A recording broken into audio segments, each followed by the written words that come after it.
It's David Ducker coming back at you, and today we're going to be talking about jumping the shark.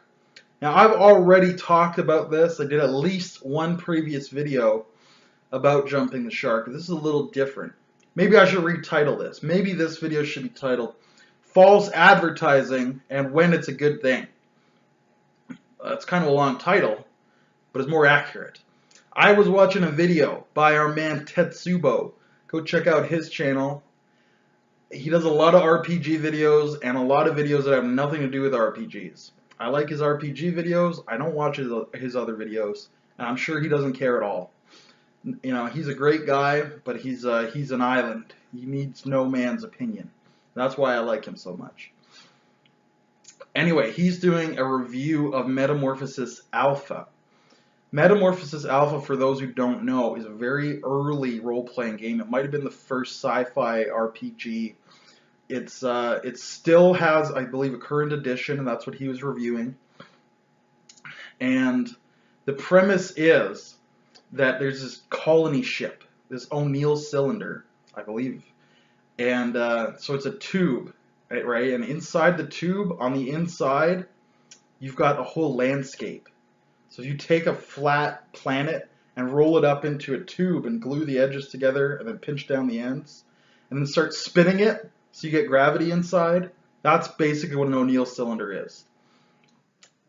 So you've got this colony ship, this O'Neill cylinder, and they're transporting colonists to this new planet, but somewhere along the way something went horribly wrong. Either they missed the planet, there was a disaster, whatever it was, but the voyage has been going on far longer than they anticipated, and the flight crew may have been incapacitated in some way. So after 1,000 years of this ship, this ecosystem, the people inside have forgotten they're on a spaceship. They think they're just in this nice little cylindrical world. You know, you've got grass, you've got water. I think there's like a big light tube in the middle that gets bright and dark instead of day and night. But they just think this is like the natural world or the world God created. They don't know they're on a spaceship. And they've forgotten technology. They've regressed to like a feudal state. They have like swords they've made out of like deck plating and shields, and they've got horses that they were originally going to just take to the new planet, but now they're riding around. You get knights, and you could do whatever you want inside the tube, but the conceit is they don't know they're on a ship. So either you play as someone in the tube and you discover, oh my god, the world is a spaceship, and there's decks and maybe gravity plating, and ray guns and robots and cloning and teleporters and all this stuff. Either you're the first people to discover that, or I had the idea, what if you have another spaceship, finds the O'Neill cylinder, lands on it, you go inside and you find these dirt-worshipping heathens, these cavemen inside a spaceship, and you're like, what have you guys been doing? You forgot you're on a spaceship? So you could be the insider or the outsider, whatever you want to be. But Tetsubo is asking, now that I've wasted half the video explaining the premise, Tetsubo is asking the question. If you're playing Metamorphosis Alpha, if you're running it, do you tell the players ahead of time that that this is going to happen? Or do you tell them we're running a fantasy game, and then they suddenly discover, oh my gosh, it's a sci-fi game? Or the other way, like I thought of, do you tell them it's a sci-fi game, like Firefly, and they find this colony ship and they go inside and they're like, oh my gosh, it's a fantasy game. There's swords and wizards, which are like people with psychic powers who forgot that they're psychic powers and think it's magic. Do you tell the players ahead of time that halfway through we're going to completely switch genres? Is that false advertising to say we're having a fantasy game and then turning it into sci-fi? Will they feel betrayed? Will they feel lied to? Will your players be like, Dave, I don't really like sci-fi, like guns are not really my thing. And you lose your players, or they get mad at you. You have an argument in real life, they lose passion for the campaign. I could easily see that happening, especially with some of my players because they're very picky. But Tetsubo said if you don't do it that way, it spoils the whole surprise. You know, the whole point of that style of game is to surprise your players.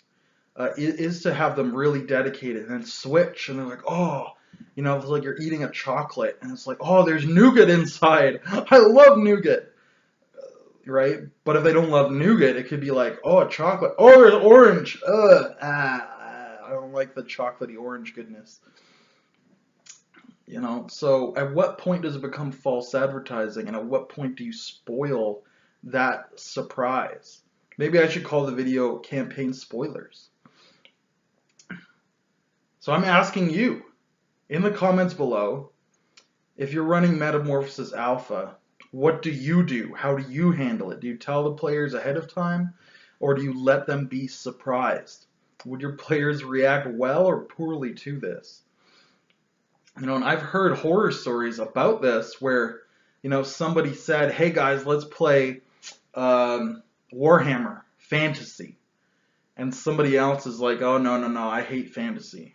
And he's like, okay, we'll play Star Wars instead.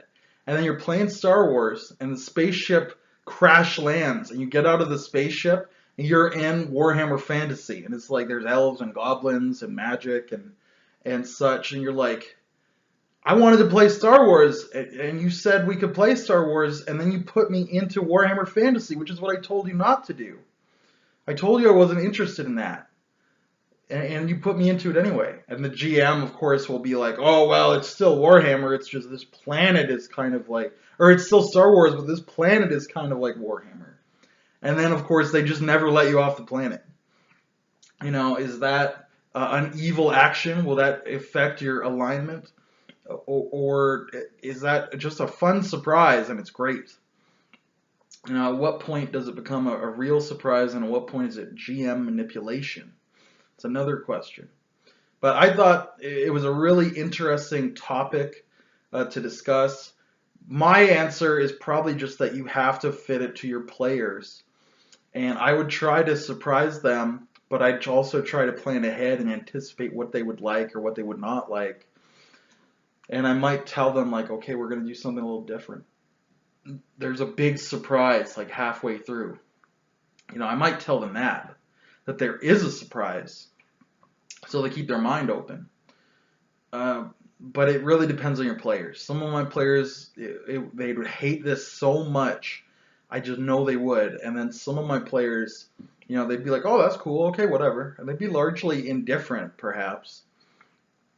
But that is my thoughts on, those are my thoughts on Jumping the Shark, on the spoiler campaign, whatever you want to call it. So until I see you again, good day and good gaming.